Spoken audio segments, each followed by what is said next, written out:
Bien, buenas tardes, doctor, compañeros.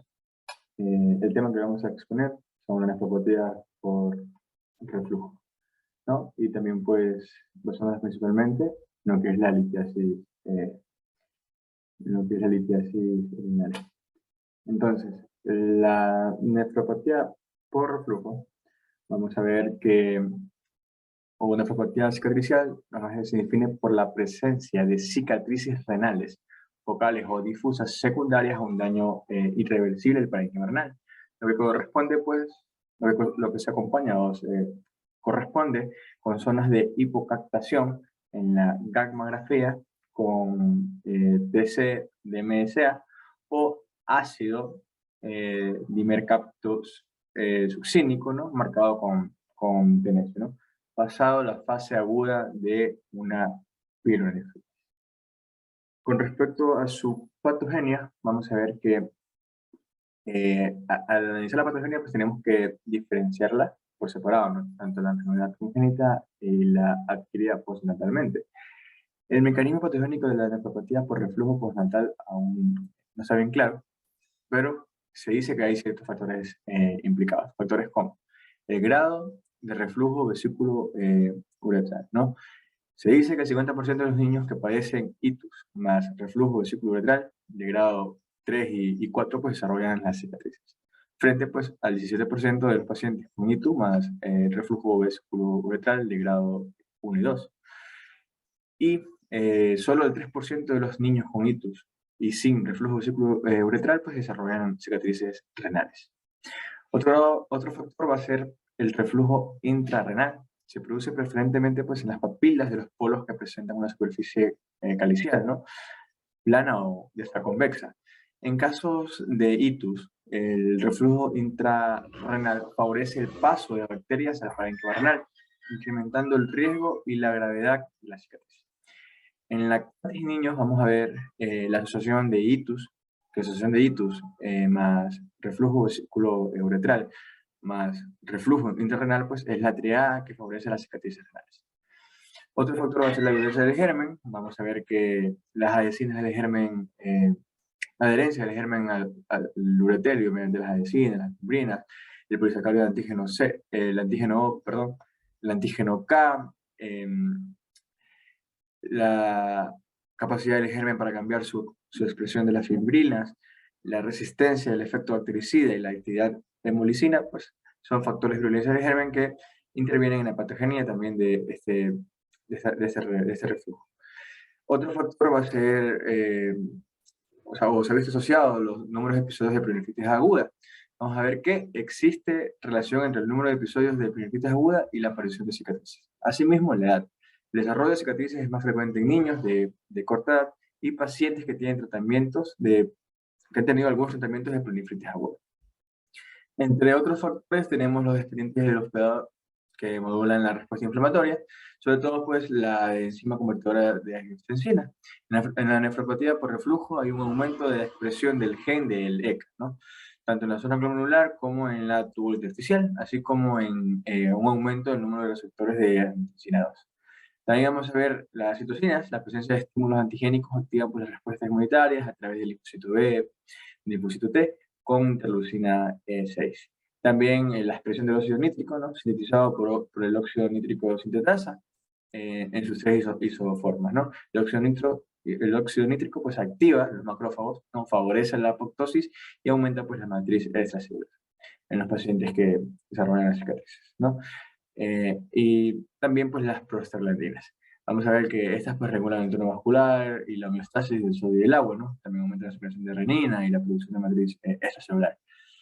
Pero desarrollan nefropatía por reflujo, pues tienen aumentada la expresión tubo-arterial de las ciclooxigenasadas. A continuación, pues, mi compañero. Continuando con la exposición, mi nombre es Antonio Doble y les voy a hablar de los hallazgos anatomopatológicos. Aquí vamos a tener dos formas, una forma macroscópica y una forma microscópica, como se ve. En la forma macro, aquí aparecen en el riñón áreas de fibrosis o adelgazamiento cortical en el cáliz que va a estar dilatado y deformado, con áreas de parénquima normal. alternándose. Mientras tanto, en la parte micro, aquí hay lesión cicatricial que muestra la presencia de tubos dilatados y atróficos y también fibrosis periglomerular y también glomérulos esclerosados. Aquí también hay una alteración vascular que es característica, que es la fibrosis perivascular, como se ve en la imagen.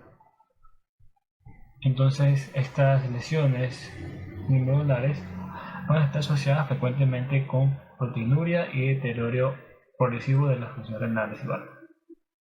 También se han descrito tanto en pacientes adultos como en pacientes niños que tienen una disminución de la masa renal funcional. En ellos se ha descrito la hipertrofia glomerular y la glomerulosclerosis segmentaria de tipo focal. Luego de esto tenemos las manifestaciones clínicas. En las manifestaciones clínicas, esta se suele aparecer en un 80 o 86% de los casos tras una infección de vías urinarias. Además de esto, también se suele manifestar como una hipertensión arterial en un 10 a un 15% de los casos, frecuentemente en adolescentes y adolescentes en el embarazo. Y un 5% de los casos se inicia como enfermedad renal crónica. En cambio, otras formas van a incluir lo que es la proteinuria, la litiasis y estudios familiares.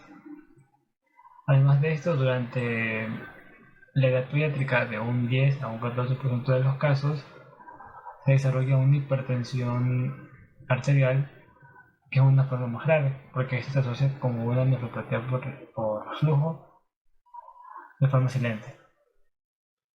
Y por último, la progresión a una enfermedad renal crónica, esta se relaciona con proteinuria y a su vez se asocia con aparición de lesiones glomerulares de tipo hipertrófica y glomerular. También puede haber glomerulosclerosis segmentaria y focal con diagnosis o sin ella. Y tenemos que la microalbuminuria es un marcador precoz como indicador de daño renal. Por último, en lo que es la práctica clínica, aquí es importante la determinación de la enzima alfa microglobulina en la orina, porque esta tiene una alta sensibilidad y especificidad en detectarse en los niños como una disfunción renal de forma progresiva. Gracias. Ya, buenas tardes, doctor y compañeros. Continuando con el tema, nefropatía por reflujo, vamos a hablar sobre el diagnóstico. La siguiente diapositiva, por favor. Bueno, básicamente tenemos que esta se va a basar en la identificación mediante un estudio de TSD-MSA de zonas focales o generalizadas, de captación disminuida del isótopo en el riñón. En los casos más graves se objetiva una disminución en la captación global de dicho isótopo. El estudio gamma gráfico debe realizarse al menos entre unos 6 a 9 meses tras un episodio de pielonefritis aguda. En la ecografía, como podemos observar, bueno, este no es el método de referencia para el diagnóstico de la nefropatía por reflujo, pero en manos de radiólogos expertos es muy útil para el seguimiento evolutivo de un paciente ya diagnosticado. Esta enfermedad, el aumento de ecogenicidad del parénquima renal, aquí podemos ver claramente lo que es la pérdida de la diferenciación corticomedular y la disminución, vamos a ver la disminución del tamaño renal y a la vez vamos a tener una ausencia del crecimiento con signos de daño renal. La siguiente, por favor. Ya, hablando del tratamiento, básicamente en el tratamiento vamos a tener como objetivo es evitar o enlentecer, por decirlo así, la progresión del daño renal.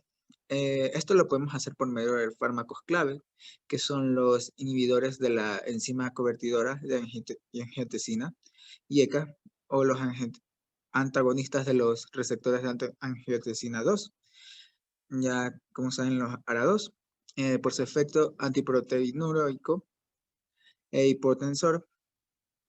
Existe amplia experiencia con ambos tipos de fármacos en adultos, siendo la experiencia en niños se puede decir que un poco más limitada. Se aconseja iniciar el tratamiento con los IECA por lo general, dado que con este tipo de fármacos la experiencia es mayor. En caso de una aparición de tos o hiperpotasemia, debe valorarse la situación por ARA2. Y aún más limitados son los estudios, se puede decir que en los niños, con combinación de estos dos tipos de fármacos. Aunque parece que su efecto antiproteinúrico es superior usados de manera combinada que por separado. Podemos decir también que por lo general y fundamentalmente sobre la base de los estudios en los pacientes adultos se suele valorar el inicio del tratamiento antiproteinúrico en los niños con nefropatía por reflujo, y también aquí vemos lo que es la pérdida de la masa renal. Este funcionante en lo que se objetive y en orina de emisión podemos también ver un índice de proteína y creatinina. Ya este se puede presentar más o menos mayor a 50 miligramos. O también podemos observar el índice de albúmina o creatinina, que este puede estar mayor a 30 miligramos. En al menos 2 controles durante al menos 3 meses.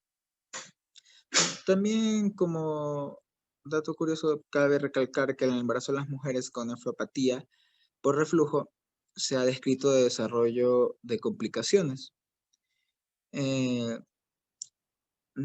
Se puede decir de tantos maternas, ya que tenemos el péptido natriurético auricular. En este podemos tener la hipertensión arterial, la preeclampsia, también podemos tener un deterioro de la función renal, y en lo que es la parte fetal podemos tener un bajo peso o incluso puede ser un parto prematuro o este puede terminar en un aborto.